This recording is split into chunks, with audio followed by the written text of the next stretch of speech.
Fluorescent lights hum overhead, casting long, sharp shadows across the mahogany boardroom table. A silver pen snaps in half. It is a violent, sudden crack in the dead silence. Dominic doesn't raise his voice when he gives an order. He has never needed to. The men in tailored suits sweat through their silk collars, waiting for the axe to fall. But Dominic isn't looking at them. His dark eyes are fixed solely on the trembling hands of his ironclad secretary, and the man who put that tremor there. Nora Hayes did not ask questions about the shipping manifests. If 3 tons of imported olive oil happened to require an armored escort from the port of Miami to a warehouse in Chicago, she simply filed the requisition forms. She checked the boxes. She ensured the invoices were paid on time, routed through 3 different shell corporations before landing cleanly in the ledger of Russo Logistics. It was a Tuesday morning. It was raining. The drops hammered against the floor-to-ceiling windows of the 64th floor, blurring the Chicago skyline into a gray, weeping smear. Nora stood by the espresso machine in the executive antechamber. The grinder whirred, a harsh, mechanical grinding noise that drowned out the silence of the empty office. She watched the dark liquid pull into the porcelain cup. 3 seconds of extraction. No sugar. A splash of cold water to bring the temperature down to exactly what her boss preferred.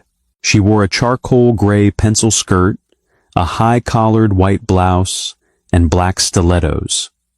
Her hair was pulled back into a severe French twist. It was armor. Every pin, every crease, every meticulously chosen neutral color was a barricade between her and the reality of the men she worked for. The heavy oak door to the inner office clicked open. Dominic Russo walked in. He didn't swagger. Men who owned the city didn't need to strut. He moved with a terrifying economy of motion, a quiet, heavy presence that sucked the air out of the room. He wore a navy suit that cost more than Nora's first car. His tie was loosened. Shadows clung to the sharp angles of his jaw, framing eyes the color of cold earth. "Morning, Nora," he said. His voice was a low rumble, worn down by cheap cigars and late-night phone calls he never let her listen in on. "Mr. Russo!" She turned, holding the saucer. She stepped forward and placed it on his desk exactly 2 inches from the edge of his leather blotter. "The quarterly reports are in the red folder. The updated route maps for the eastern seaboard are in the blue. You have the merger meeting with the Callaway Group at 10. Dominic picked up the coffee. He didn't look at the folders. He looked at her. He always looked at her a second too long. It wasn't predatory. It was analytical. Dominic dismantled engines in his spare time. Nora often felt he looked at people the same way, searching for the loose screw, the rusted joint. "You're here early," he noted. He took a sip. Perfect temperature, as always. The Callaway file required double-checking. Their asset declarations didn't match their tax filings from 2024. I reran the numbers. Dominic's lip twitched. It was the closest he ever came to a smile. "They're trying to hide a fleet of trucks." "They're doing a poor job of it," Nora replied smoothly. "Good. We'll gut them on the valuation." Dominic set the cup down. "Sit with me during the meeting. I want you taking notes. If their CEO hesitates, I want it documented." "Understood." Nora turned to walk back to her desk. "Nora?" She paused, looking over her shoulder. Dominic was leaning against the edge of his desk, arms crossed over his broad chest. The city wept behind him. "You look tired." It was a statement of fact, devoid of pity. Nora's spine stiffened. She hated when he noticed the cracks. She had spent the weekend boxing up the last of the things from her old apartment. The apartment she used to share. The memories had kept her awake, staring at the ceiling, feeling the phantom weight of a hand on her waist that hadn't been there in 3 years. "I'm perfectly fine, Mr. Russo, just focusing on the merger." He stared at her. The silence stretched, heavy and thick. Finally, he gave a slow nod. 10 o'clock, bring the red folder." She escaped to her desk. She sank into her ergonomic chair and pressed the heels of her hands against her eyes until stars bloomed in the darkness. She was fine. She was 31 years old, making 6 figures, and entirely independent. She didn't need to be tired. She didn't need to be haunted. She arranged her pens. She smoothed her skirt. She checked her watch. 9:45. The Callaway Group was a legitimate front. Everyone knew it. They moved legitimate freight. But they also moved things that didn't appear on paper. Dominic was buying them out to monopolize the transit routes across the Midwest. It was supposed to be a standard hostile takeover. Walk in, lay the leverage on the table, watch them fold and sign the papers. Nora gathered her tablet and the red folder. She walked back into the boardroom connected to Dominic's office. It smelled of lemon polish and expensive leather. She set Dominic's chair at the head of the table. She took her seat directly to his right, fading into the background. A ghost with a stylus. At 9:55, the elevator chimed in the distance. Heavy footsteps echoed down the hardwood hallway. Muffled voices, the aggressive, false cheer of corporate posturing. Dominic walked in through his private door. He buttoned his suit jacket, his expression hardening into granite. The businessman disappeared. The boss took his seat. The double doors opened. Nora didn't look up immediately. She was typing the date and time into her tablet, her fingers flying over the glass screen.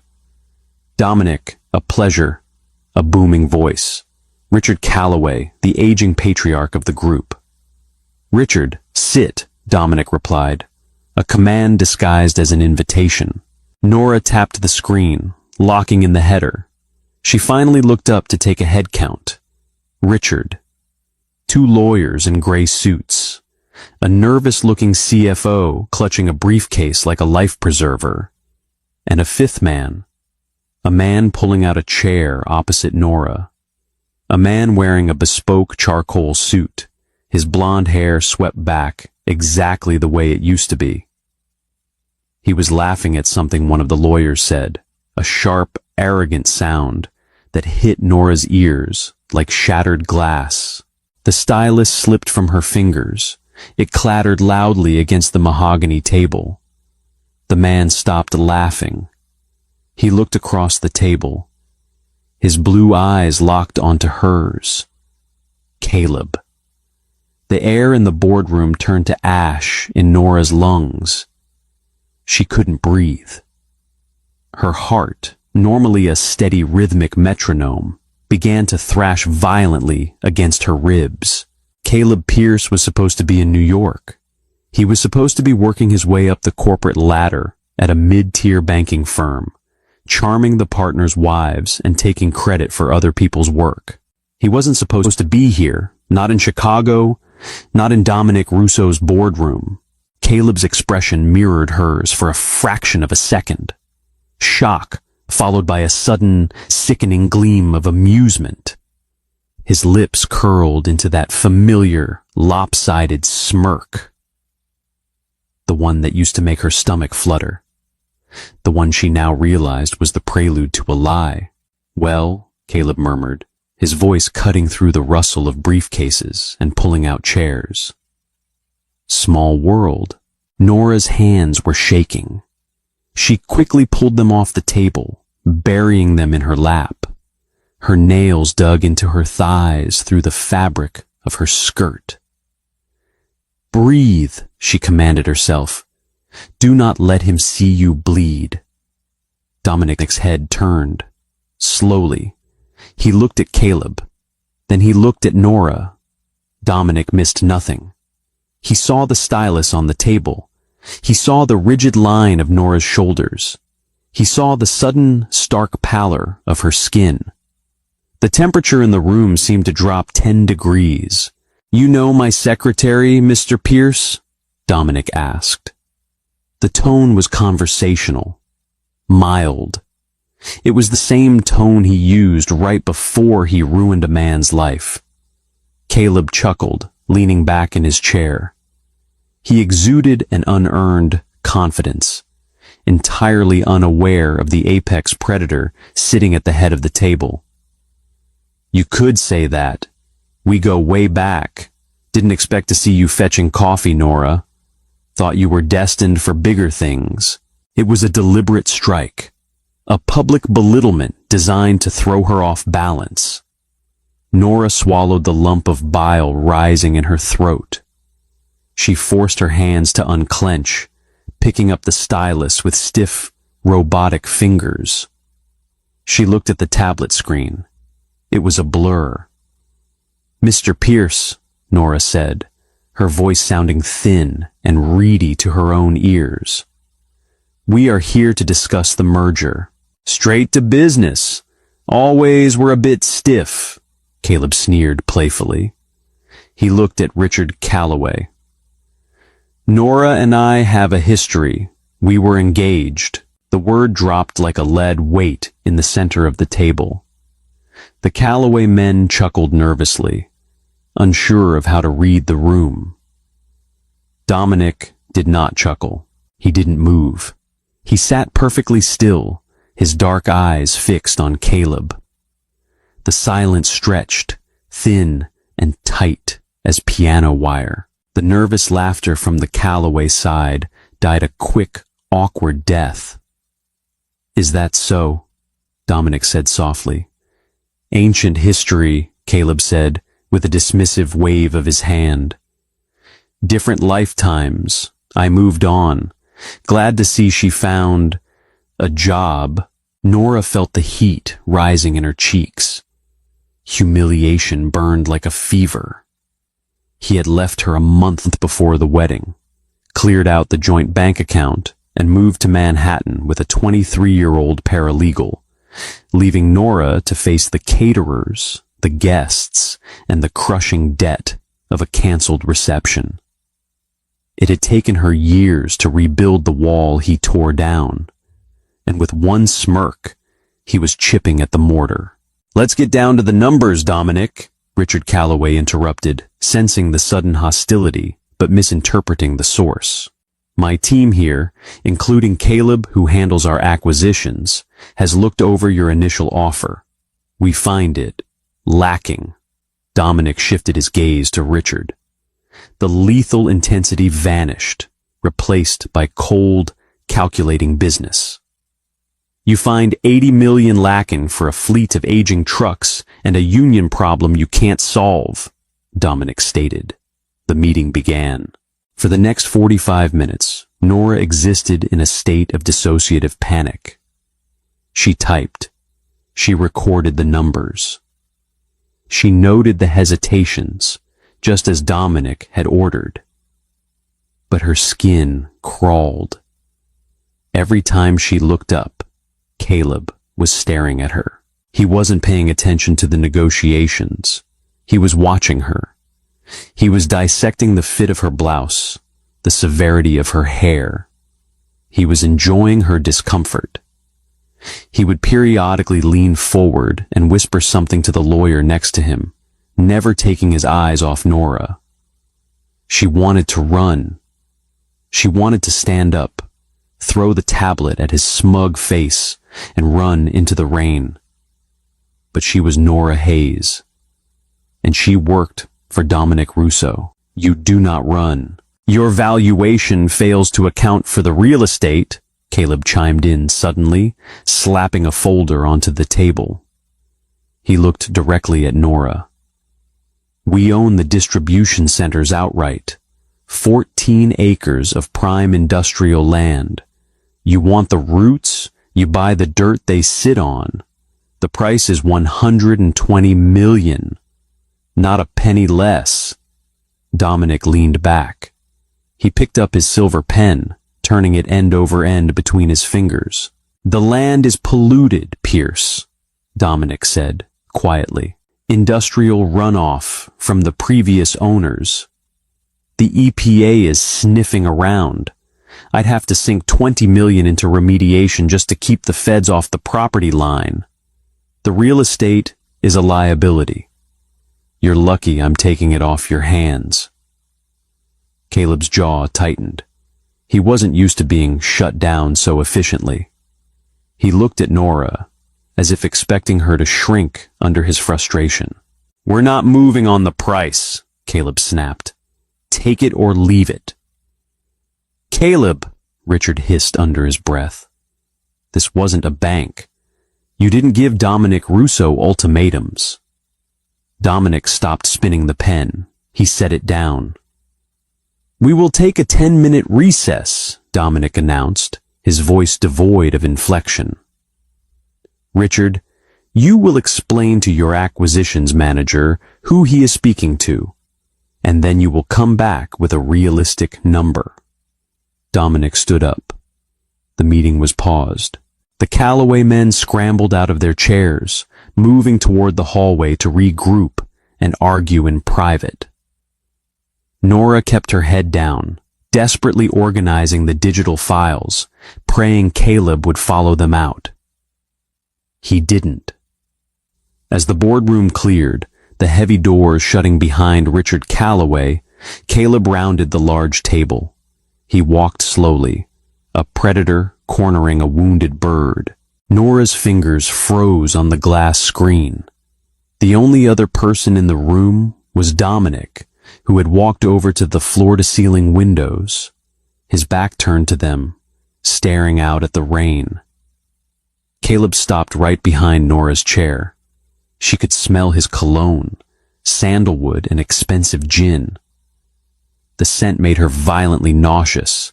You look tight, Nora, Caleb murmured, his voice dropping low, intended only for her. Working for a glorified mobster. Is the pay worth the anxiety? Because you look like you're about to snap. Step away from my chair, Caleb, Nora said. Her voice shook. She hated herself for it. Caleb leaned down, bracing his hands on the armrests of her chair, trapping her. He invaded her space, bringing his mouth close to her ear. Still giving orders you can't back up, he whispered. A nasty, familiar cruelty edging into his tone. I saw the way you looked when I walked in. You're still not over it, are you? Still the same pathetic, needy girl waiting for a ring? Nora's breath hitched. A tear, hot and unbidden, pricked the corner of her eye. She clamped her jaw shut, refusing to let it fall. Suddenly, a shadow fell over the table. It engulfed them both. Caleb stopped talking, the smug aura evaporating instantly. Before her fingers could touch the brass, she heard the distinct, heavy click of a key turning in the lock from the outside. Clara froze. She stepped back as the door swung open. Dominic stood on the opposite side of the table, leaning forward on his knuckles. His eyes were entirely black. Dead. Is there a problem here? Dominic asked.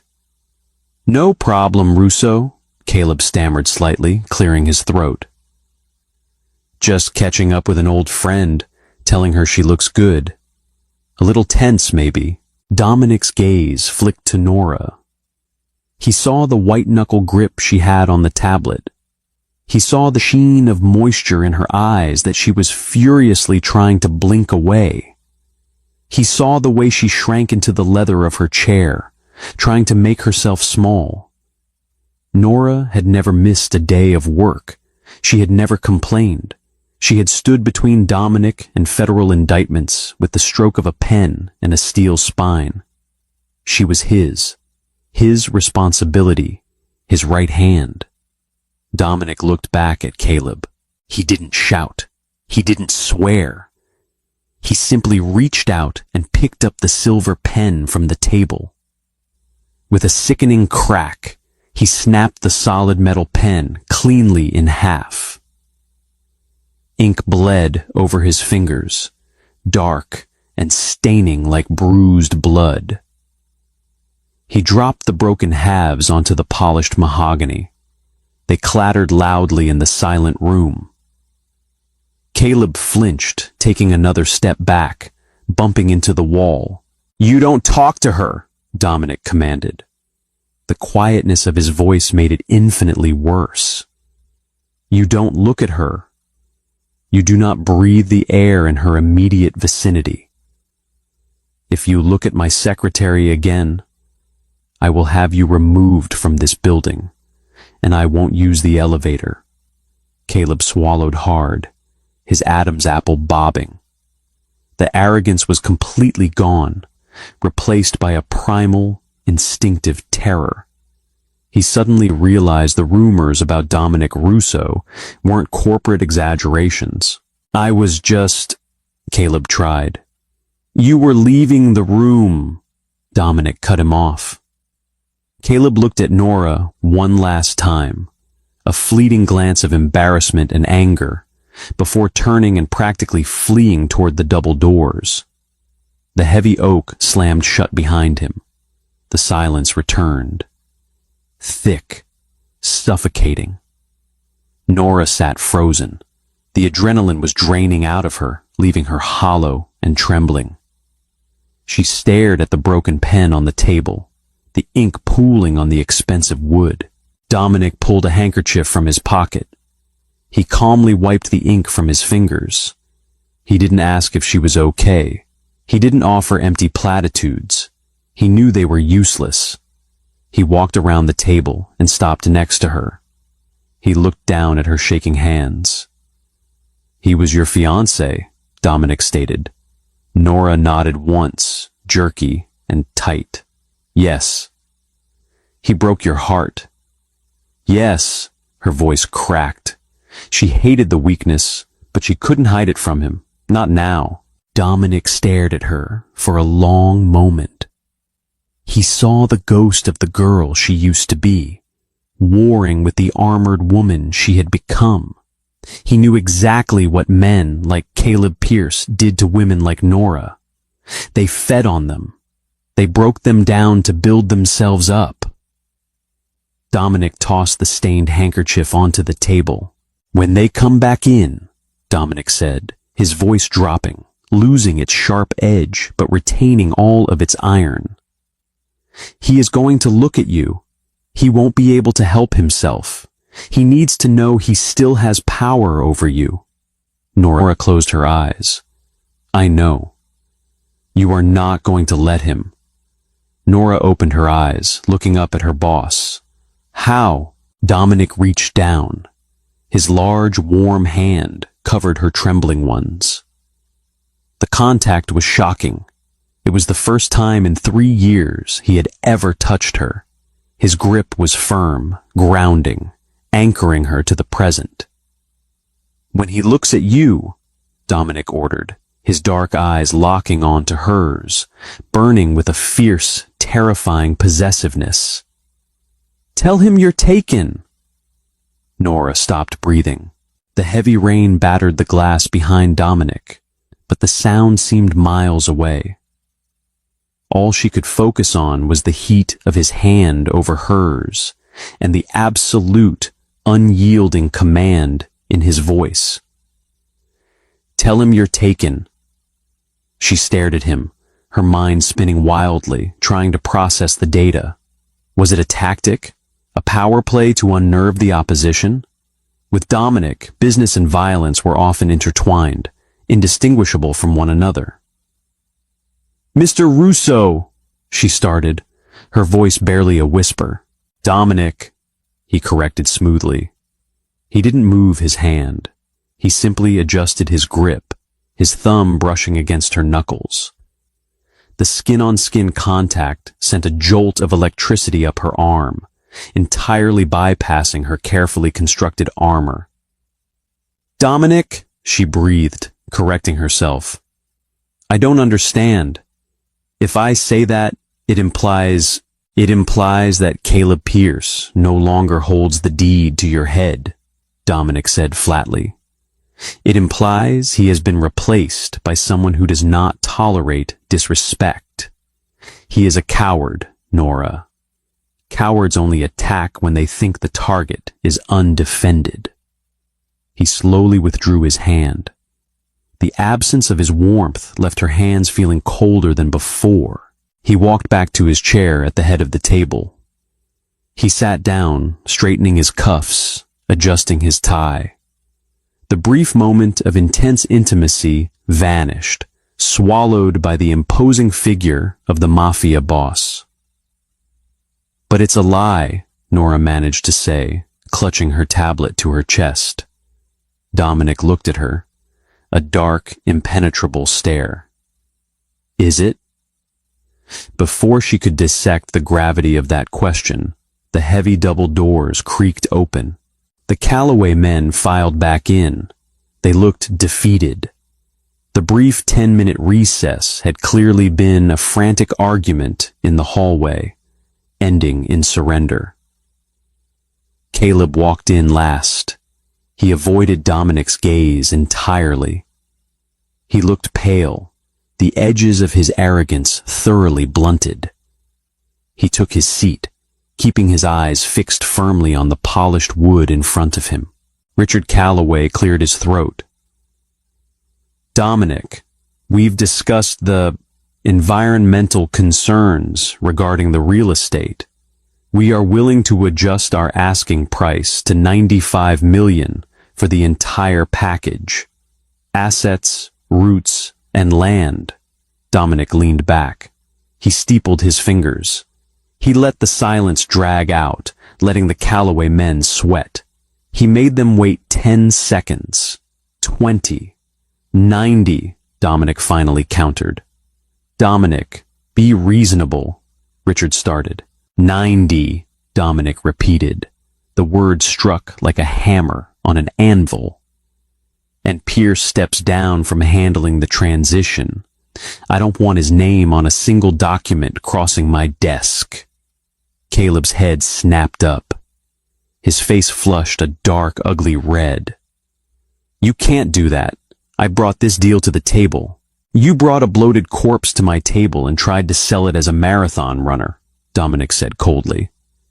"You're out. Or the deal dies right here, and I let the union strike bleed you dry by November."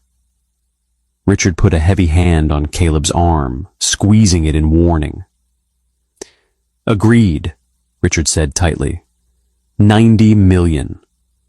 Caleb will be reassigned to the New York office immediately. It was over. A corporate execution performed with surgical precision. Nora typed the finalized numbers into the tablet. Her hands had stopped shaking. The phantom weight of Caleb's presence, the anxiety that had choked her for the past hour, was gone. It had been systematically dismantled and crushed by the man sitting beside her. "Have the contracts drafted by Friday," Dominic said, standing up. The meeting was concluded. The Calloway men stood, eager to escape the room. Richard shook Dominic's hand quickly before ushering his lawyers out. Caleb lingered. He packed his briefcase with slow, deliberate movements. His pride was in tatters. He had been humiliated in front of his boss, stripped of his commission, and banished back to New York. And he knew exactly why. As the others left the room, Caleb snapped his briefcase shut. He looked across the table at Nora. The fear Dominic had instilled in him was warring with a bitter, toxic resentment. He couldn't attack Dominic, but he could still try to claw back some shred of dignity by hurting her. He walked around the table, but he stopped a safe distance away, keeping an eye on Dominic, who was gathering his folders. "Quite the guard dog you've got yourself, Nora," Caleb sneered, his voice low and ugly. "Is that how you climbed the ladder here? Trading one bed for another?" The old Nora, the girl who cried in a wedding dress, would have shattered. She would have dropped her eyes, taken the hit, and bled in silence. Nora looked at Caleb. She saw the weak chin. She saw the desperation in his eyes.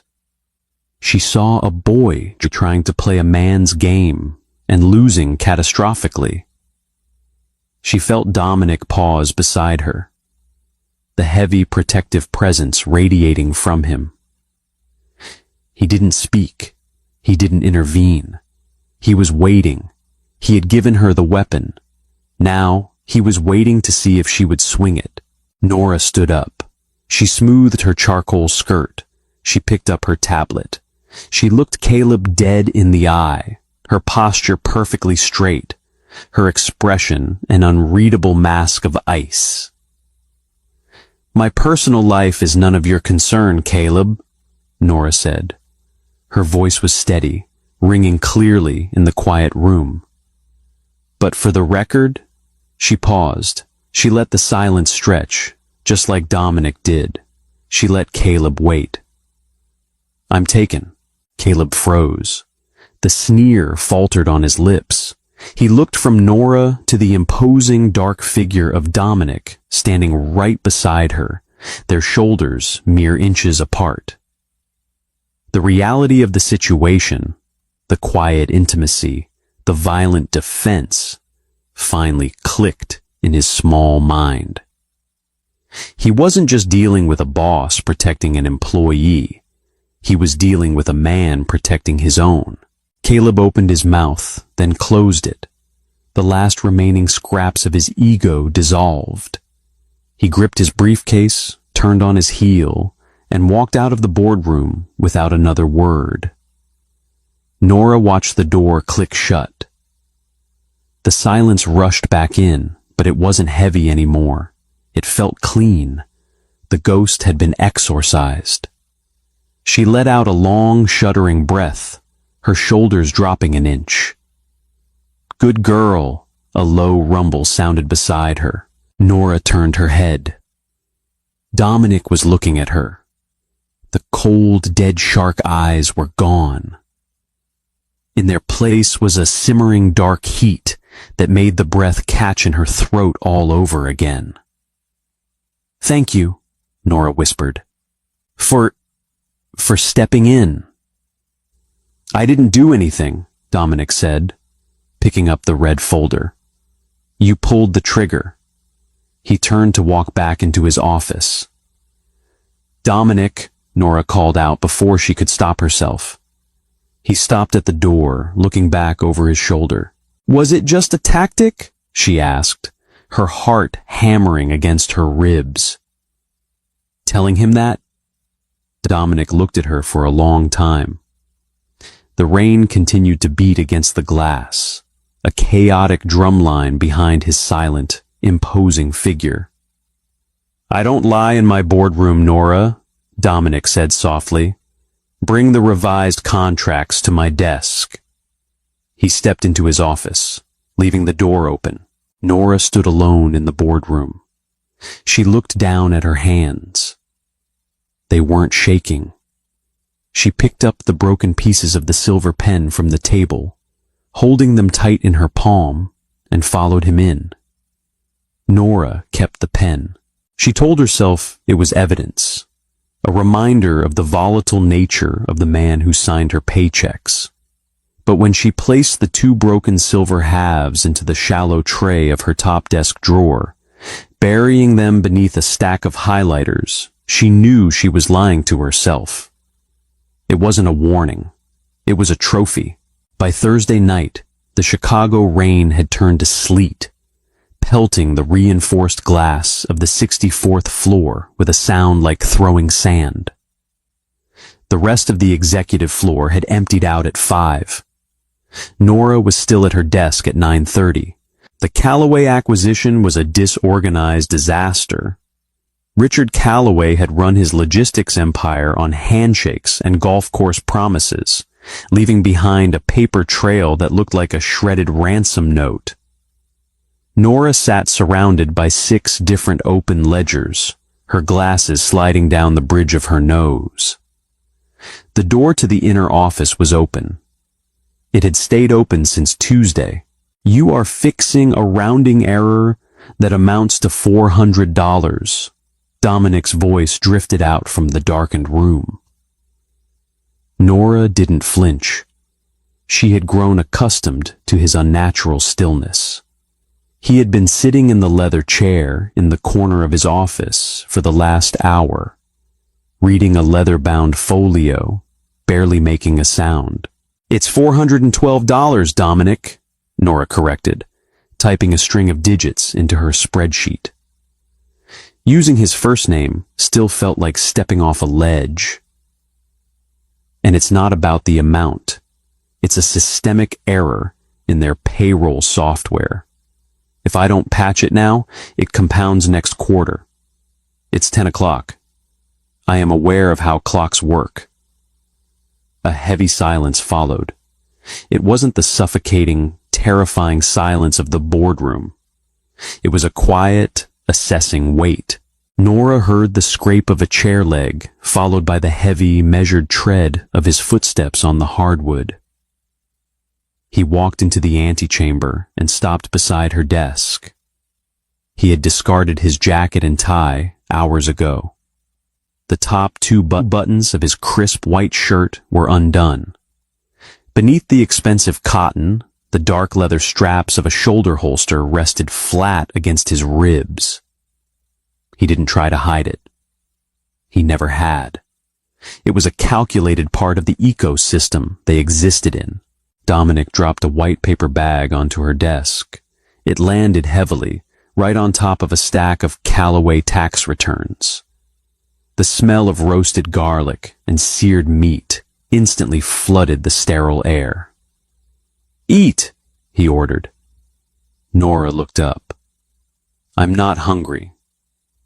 "You haven't eaten since a single piece of toast at 7 this morning," Dominic stated. "You had 3 espressos. You went to the vending machine on the 42nd floor at 3, but it was jammed, so you came back with nothing. Eat the steak." Nora stared at him. The sheer, terrifying scope of his awareness was paralyzing. "Are you having security track my elevator swipes?" "I don't need security to tell me you're running on fumes." He reached out, tapping the side of the paper bag with one heavy finger. "Open it, or I will stand here and watch you chew." He would do it too. Nora sighed, sliding her glasses up her nose. She pulled the styrofoam container from the bag. It was prime rib from the steakhouse down the street, the one that required reservations 3 months in advance. It was still steaming. She picked up the plastic fork provided and took a bite. The flavor was rich, grounding her suddenly spinning head. Dominic leaned against the edge of her desk, crossing his arms. He watched her. "You didn't ask about Pierce," Dominic said, quietly. Nora chewed, swallowed, and kept her eyes on the styrofoam box. "He was reassigned. You made that clear." "I made a phone call," Dominic corrected. "His firm in New York relies heavily on our shipping lanes for their physical asset transfers. He was terminated at 4 p.m. today. He is currently unemployed." Nora's fork paused in the air. She looked up at him. Dominic's face was unreadable, a slab of granite carved with sharp, unforgiving lines. He wasn't bragging. He was delivering a status report. He had surgically removed a tumor from her life, and he was simply confirming the operation was a success. "You didn't have to do that," she said, her voice tight. "I protect my investments," Dominic replied smoothly. "You were distracted. Now you are not." It was a cold, pragmatic excuse. They both knew it. Dominic Russo did not ruin a mid-level banking manager over a $400 rounding error. Nora set the fork down. The cynical armor she wore so tightly felt suddenly fragile. "Why did you hire me, Dominic? 3 years ago. I was a mess. I was drowning in debt from a canceled wedding. My resume was adequate, but I wasn't corporate cutthroat material." "Why me?" Dominic looked down at her. The shadows of the dimly lit office clung to his jaw. "Because you were angry," he said simply. "Everyone else who interviewed for this job wanted to be rich, or they wanted to feel dangerous by proximity. You just wanted to survive. I saw a woman who had the worst day of her life, and instead of breaking, she built a wall. I needed someone who could build walls." He pushed off the desk, his tall frame looming over her for a fraction of a second.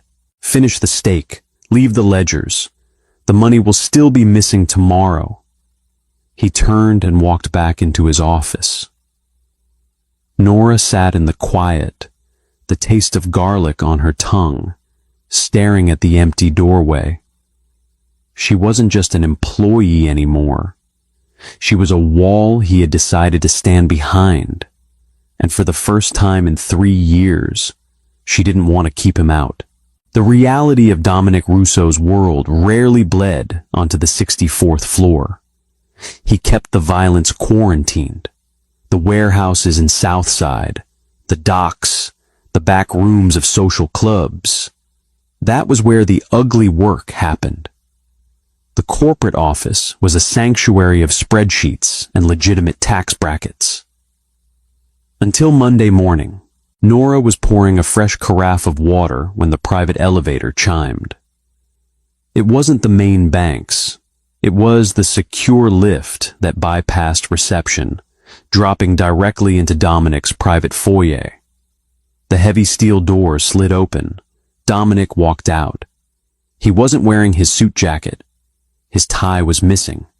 His white dress shirt, usually immaculate, was torn at the shoulder, the crisp fabric stained with a dark, rust-colored smear. Nora froze, the glass pitcher heavy in her hand. Behind him walked Leo, a mountain of a man who served as Dominic's driver and shadow. Leo looked entirely unbothered, though his knuckles were heavily bruised. Dominic didn't look at Nora immediately. He walked straight past her desk, heading for his office. "Canceled the 11 o'clock with the Port Authority. Tell them there was a scheduling conflict. Get Thomas on the line and tell him to draft a severance package for the Callaway regional manager. Standard NDA. If he balks, tell him the severance is keeping him out of the river." The words were clipped. The tone was absolute ice. "Dominic," Nora said. He stopped at the threshold of his office. He turned his head. She saw it then, a sharp, ugly split on his lower lip, a darkening bruise along his left cheekbone. It wasn't a catastrophic beating, but it was a violation. Someone had put their hands on the untouchable man. Leo grunted from the hallway. "Guy had a concealed piece, boss. Didn't want to let the transit routes go without a severance bonus. He swung first. He swung last," Dominic corrected quietly, never breaking eye contact with Nora. "Make the calls, Nora." He walked into his office and shut the heavy oak door. It was a dismissal, a sharp, distinct line drawn in the sand. Do the paperwork. Ignore the blood. Nora set the water pitcher down. Her heart hammered a frantic rhythm against her ribs. She looked at her computer screen. The calendar blinked, a neat, orderly grid of meetings and conference calls. It was a fiction, a paper-thin illusion covering a world of concealed weapons and shattered teeth. She picked up the phone. She dialed Thomas, the lead fixer for the legal department. She gave the instructions in a flat, emotionless voice. She canceled the Port Authority meeting. Then she stood up. She walked into the private executive restroom down the hall. She opened the cabinet above the sink and pulled out the white plastic first aid kit. It had sat untouched for 3 years, a mandatory OSHA requirement gathering dust. She walked back to Dominic's office. She didn't knock. She turned the brass handle and pushed the door open. Dominic was standing by the floor-to-ceiling window, looking out over the city. He had taken his shoulder holster off. It sat on his desk, heavy and lethal. He held a glass of dark amber liquid in his right hand. He didn't turn around when the door clicked shut. "I told you to make the calls." "The calls are made," Nora said. Her voice was steady, surprising even herself. She walked across the vast expanse of the office. Her heels clicked softly on the Persian rug. She set the plastic kit on the edge of his mahogany desk, right next to the holster. The juxtaposition was jarring.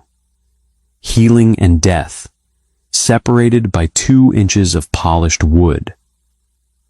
Dominic finally turned. He looked at the kit. He looked at her. His jaw tightened.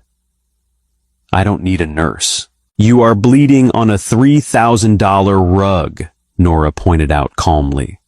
She snapped the plastic latches open. She pulled out a sterile alcohol pad and tore the foil wrapper. "Nora!" It was a warning, low and dangerous. She ignored it. She stepped around the desk, invading his personal space. She had to tilt her head up to look him in the eye. Up close, the damage was more pronounced. The cut on his lip was still oozing slowly. "Sit on the edge of the desk," she instructed. Dominic stared down at her. His dark eyes searched her face, looking for disgust, looking for the fear that Caleb had shown, looking for the crack that would send her running back to the safe, sterile corporate world. He found nothing but calm, unwavering resolve. Slowly, deliberately, he leaned back against the edge of the heavy desk, bracing his hands on either side of his hips. He surrendered to her order. Nora stepped between his knees.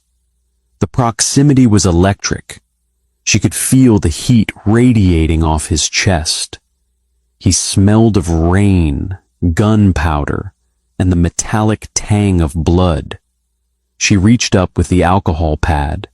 Her hand was steady, but she felt his breath catch slightly as her fingers grazed his jawline to steady his head. "This is going to sting," she murmured.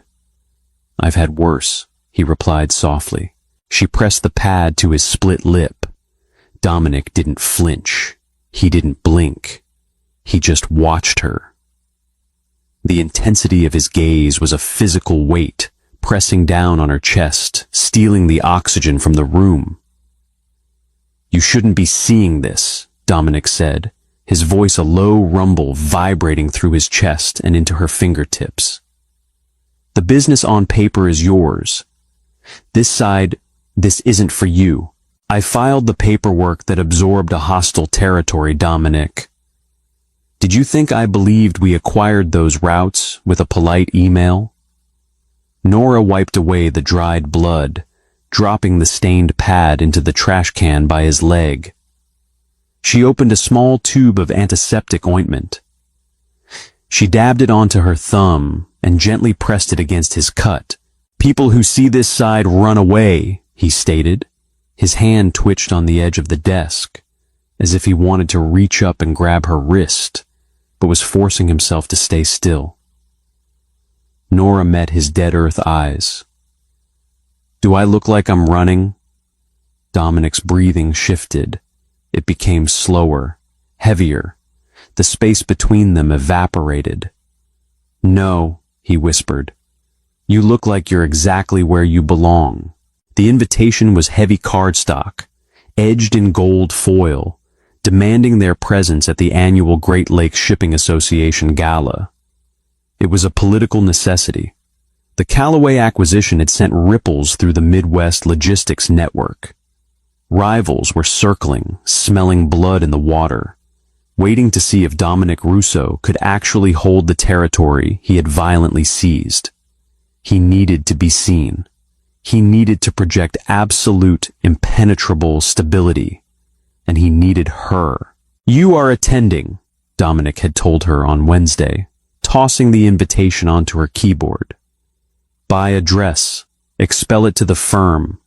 We leave at 7 on Saturday." It wasn't a request.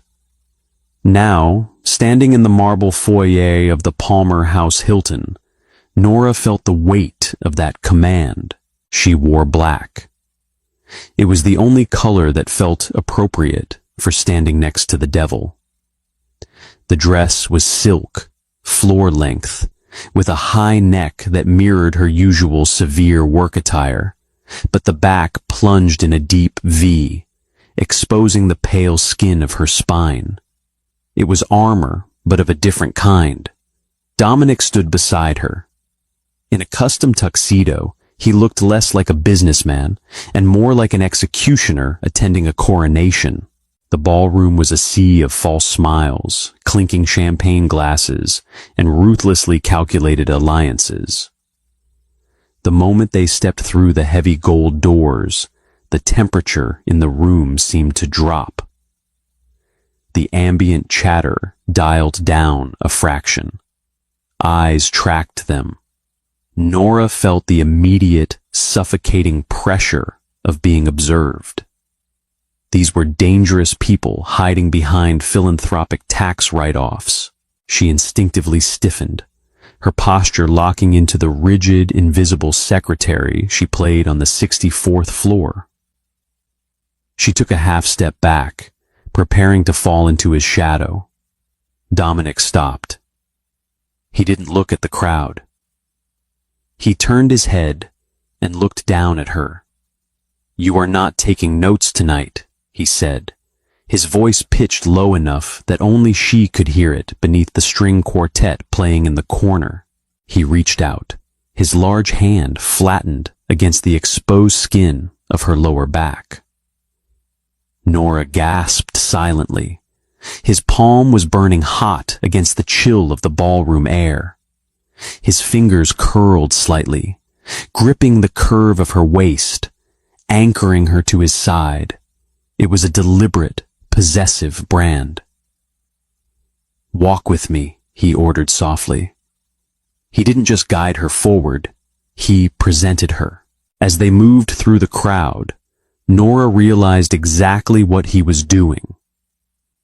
Men who would normally sneer at a secretary, men who viewed women as interchangeable accessories or leverage, took one look at where Dominic's hand rested and physically backed away. He was broadcasting the lie he had told Caleb in the boardroom. He was making it a public truth. Taken. They approached a circle of older men smoking cigars near the terrace doors. Nora recognized 2 state senators and the head of the Longshoremen's Union. "Dominic," the union boss boomed, stepping forward with a forced smile. "A brutal takeover last week. You left the Callaway boys bleeding on the pavement." "I left them with a generous severance," Dominic replied smoothly, his grip on Nora's waist tightening a fraction. "They were careless with their assets. I am not." Clearly, the man's eyes slid to Nora, traveling up the length of the black silk. It was an assessing, sleazy look. "And who is this lovely creature? An upgrade from the usual legal counsel, I see." The silence that followed was violent. Dominic didn't raise his voice. He didn't threaten. He simply shifted his weight, pulling Nora half an inch closer so her hip pressed solidly against his thigh. "This is Ms. Hayes," Dominic said. The The tone was dead calm, but it held the promise of a broken jaw. "And if you look at her like that again, Arthur, we won't be negotiating the dock fees next month.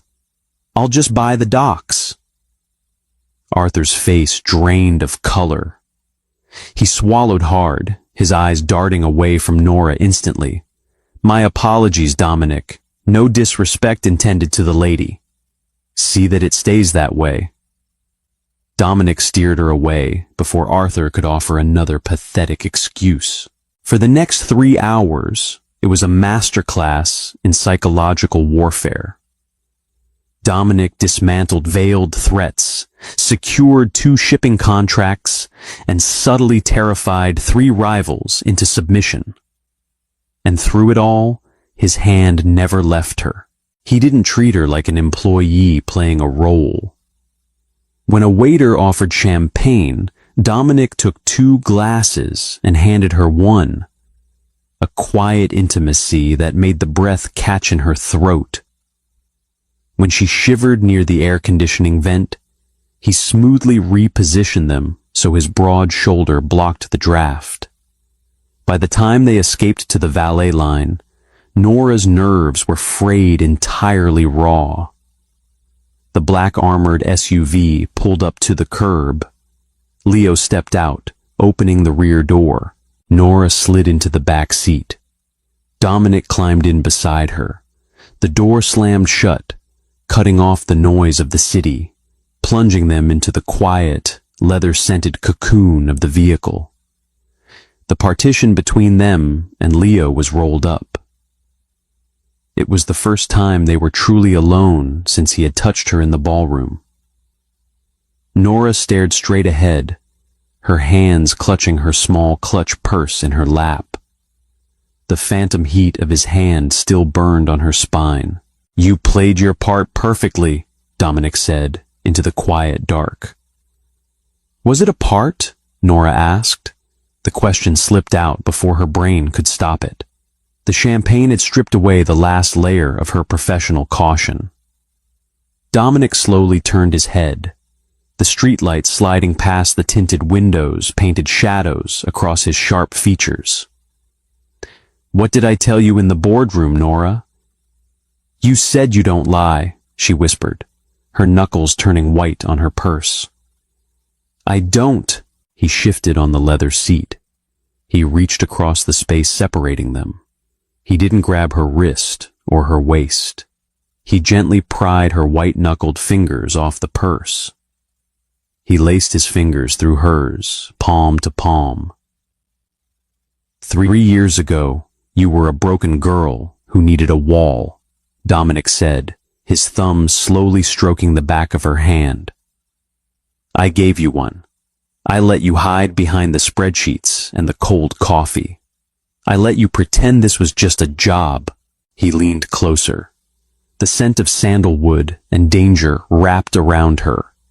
"But you didn't run when the blood hit the floor," he murmured, his face inches from hers. "You patched me up. You put on the dress.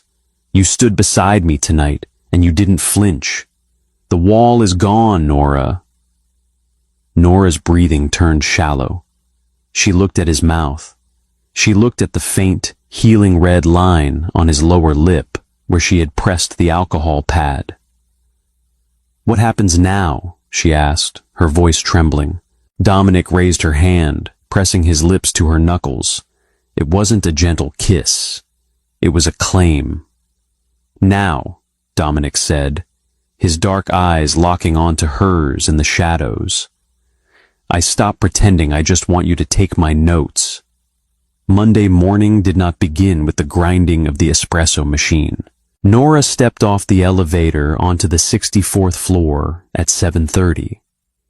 The executive suite was dead quiet. She walked to her desk, set her purse in the bottom drawer, and reached for the power button on her computer monitor. Her computer was gone. The dual screens, the keyboard, the heavy ergonomic chair, the meticulously organized trays of pens entirely vanished. The polished mahogany desk sat bare, stripped of her existence, panic spiked, cold and sharp in her chest. Had she misunderstood Saturday night? Had the kiss in the dark SUV been a test she somehow failed, resulting in a quiet, ruthless termination before she even clocked in? The heavy oak door to the inner office clicked open. Dominic stood in the doorway. He wore a charcoal suit, the jacket unbuttoned, his tie absent. He looked at her empty desk, then at her. "You're late," he said. His voice was a low, gravelly rasp. "My equipment," Nora started, trying to keep her voice steady. "My files." Dominic stepped back, pushing the oak door wider. Inside, Nora walked forward. She crossed the threshold into his cavernous office. The morning sun was fighting through the gray Chicago clouds, casting pale light across the Persian rug. There, positioned exactly 10 feet to the right of Dominic's massive executive desk, was her setup.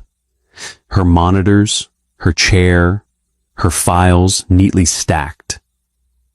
The physical wall between the boss and the secretary had been entirely demolished over the weekend. Nora stopped. She stared at the new arrangement. "You moved my desk," she said softly. "Leo moved it yesterday," Dominic corrected. He walked behind his own desk and sat down. He didn't look at his paperwork. He watched her. "I told you, the wall is gone. I don't want you sitting out there playing a receptionist when you are running half the logistics for this firm." "People will talk, Dominic. The board answers to me, and they know exactly what happens to people who talk out of turn." He leaned forward, resting his forearms on the leather blotter. "Sit down, Nora." She walked over to her new desk. The proximity was startling. She could hear the faint scratch of his pen on paper. She could smell his cologne without leaning in. She booted up her computer. The soft hum of the hard drive filled the quiet room. She opened the first email. It was a route confirmation from the New York port. "The eastern routes are clear," Nora said, her fingers finding their familiar rhythm on the keys. "Good." Silence settled over the room. It wasn't the tense, suffocating silence of the past 3 years. It was heavy, but it was warm. It was the silence of a shared space. "Dominic?" "Yes." "Do you want your coffee?" He finally stopped writing. He looked across the 10 feet of space separating them. The dark, possessive heat that had ignited in the SUV was still there, burning quietly just beneath the surface. "Only if you're making one for yourself," he replied.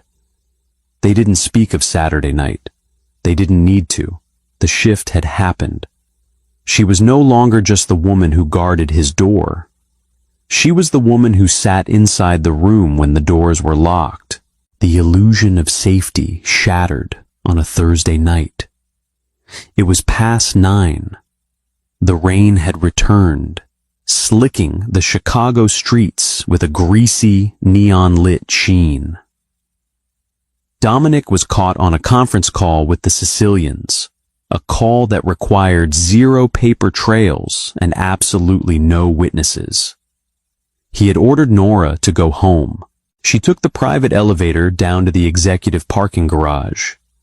P3. The concrete cavern was entirely empty, bathed in the sickly yellow glow of sodium vapor lights. Her heels clicked loudly against the pavement. The sound echoed, bouncing off the concrete pillars. She pressed the button on her key fob. Her black sedan chirped twice in the distance.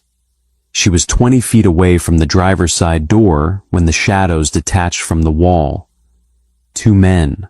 They didn't wear suits. They wore heavy canvas jackets and work boots, the attire of the docks. They moved with a slow, deliberate confidence, blocking her path to the car.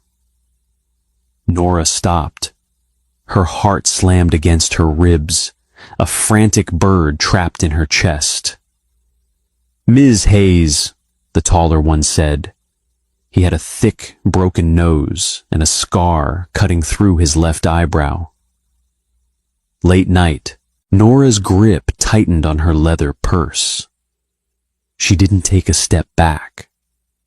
3 years ago, she would have frozen. She would have pleaded. But she had spent the last 3 years watching Dominic Russo dismantle men far more terrifying than these two. "The garage is for executive personnel only," Nora said. Her voice was shockingly calm. It sounded like Dominic. The shorter man chuckled, a wet, ugly sound. "We ain't looking for a parking spot. Gregory sent us. He runs the longshoremen. Said you and the boss insulted him at the gala. Said the boss is getting a little too possessive of the hired help." They were leverage. Gregory was too much of a coward to strike at Dominic directly, so he was trying to take a hostage. He wanted to squeeze the logistics network by taking the woman who managed it. "Gregory is making a severe miscalculation," Nora stated flatly. "If you step aside right now, I will pretend this didn't happen. If you take one more step toward me, you won't live to see the sunrise." The men stopped.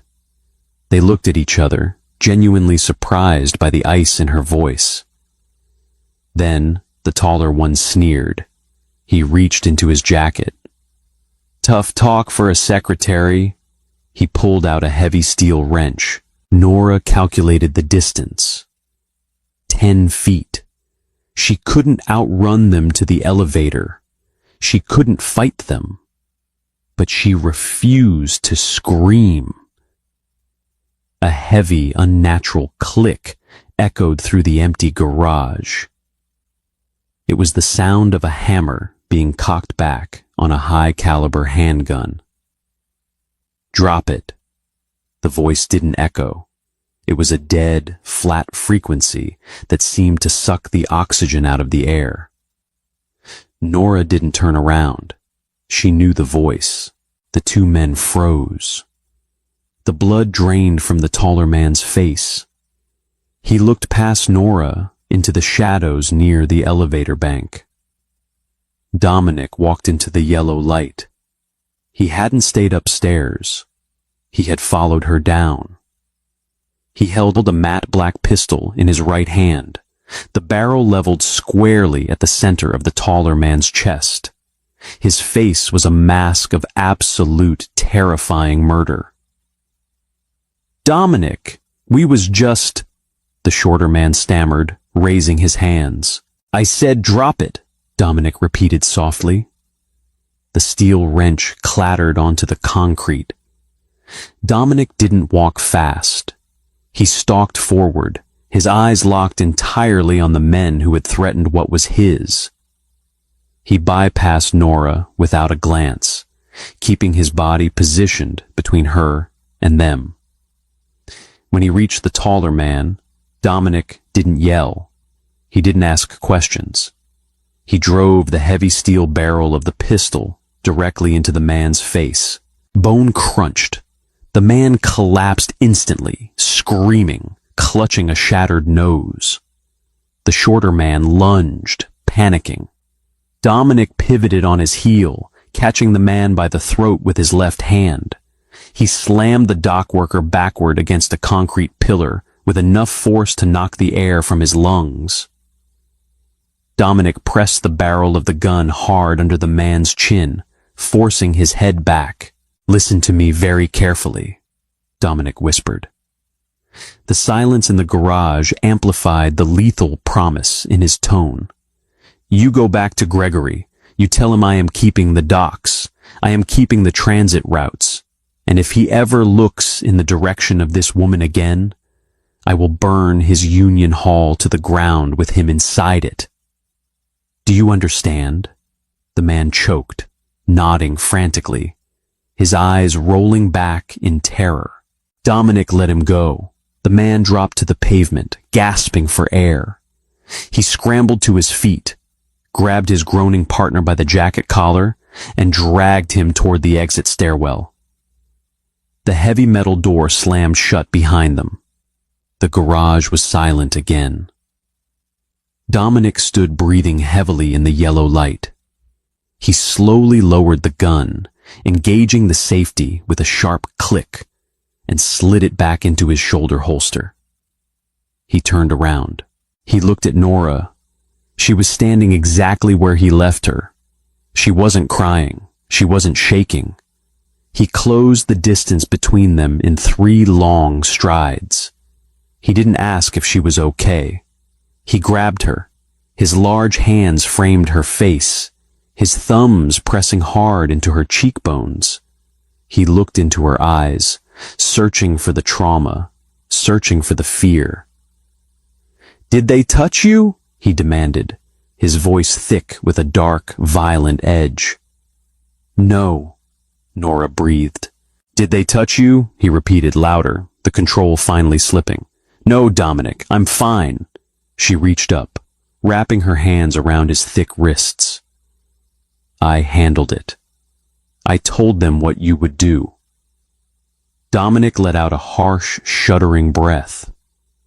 The violence bled out of him, replaced instantly by a crushing, desperate need. He dropped his hands from her face, wrapping his arms around her waist, pulling her hard against his chest. "You shouldn't have to handle it," he growled into her hair. "You shouldn't be down here alone." "I am not afraid of them," Nora said, resting her cheek against the solid, warm wall of his chest. She could hear his heart hammering, as frantic as her own. "I am not Caleb, Dominic. I don't break when it gets ugly." Dominic pulled back slightly. He looked down at her, his dark eyes burning. The last remnants of the boss and the secretary burned to ash right there on the concrete. He kissed her. It wasn't a gentle press of knuckles in the back of an SUV. It was a collision. It was bruised, desperate, and entirely consuming. He backed her against the side of her car, his hands gripping her hips, devouring the space between them. Nora didn't pull away.